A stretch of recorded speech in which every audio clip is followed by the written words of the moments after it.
Hello, I'm Moira Alderson with the BBC News. The US Republican Party has censured two of its own members of Congress for taking part in the investigation into the storming of the Capitol building by Donald Trump's supporters last year.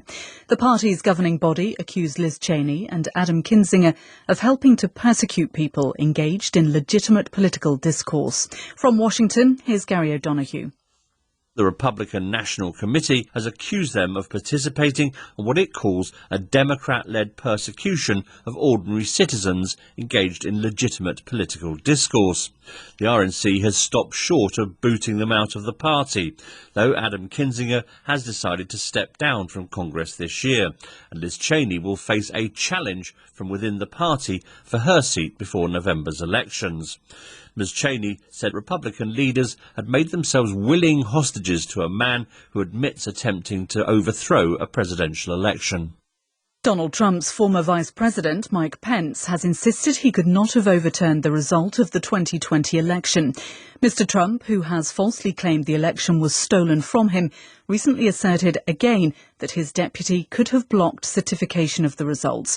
But in a speech in Florida, Mr. Pence said that was wrong. I had no right to overturn the election. The presidency belongs to the American people and the American people alone. And frankly, there is no idea more un-American than the notion that any one person could choose the American president. Under the Constitution, I had no right to change the outcome of our election.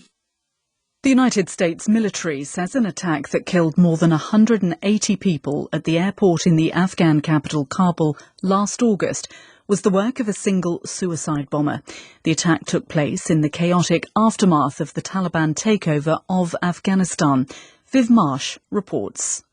The bomb exploded as thousands of people surged towards the airport gates, desperate to leave Afghanistan in a US-managed airlift. Most of those killed were Afghan civilians. 13 US service personnel also died. At the time, the Americans believed it was a complex attack that also involved gunmen from the Afghan affiliate of the Islamic State group. But a Pentagon investigation found no proof of any deaths from gunfire. It said the attack couldn't have been prevented.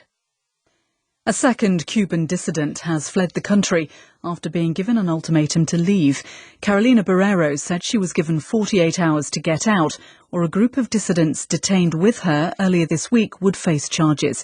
She's now in Spain. Ms. Barrero, who's an art historian, was involved in demonstrations calling for the release of dozens of people following big protests against the communist government last July.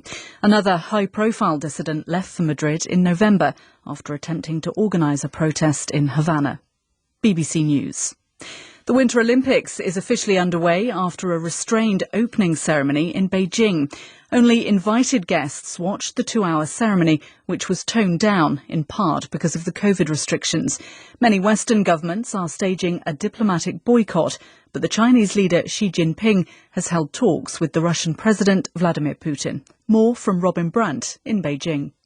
What China wants to do 2 years after the pandemic first emerged here is show the world it can put on a good show, and also something that looks like normal. There is diplomacy to be done though as well, and it's born out of division. Now this newly enhanced burgeoning relationship with Moscow is a delicate one for Xi Jinping. Go back a few decades, it hasn't always been a friendly relationship, but he and the others around him at the top of the Communist Party now think they can show more support for Moscow, and in return Vladimir Putin knows he can increasingly rely on China, the world's second biggest economy. The European Union has imposed travel bans and asset freezes on 5 Malian officials, including military commanders behind a coup last May.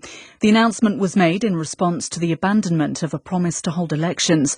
Those sanctioned include the Prime Minister. In Bamako, a demonstration was held in support of the military-led government.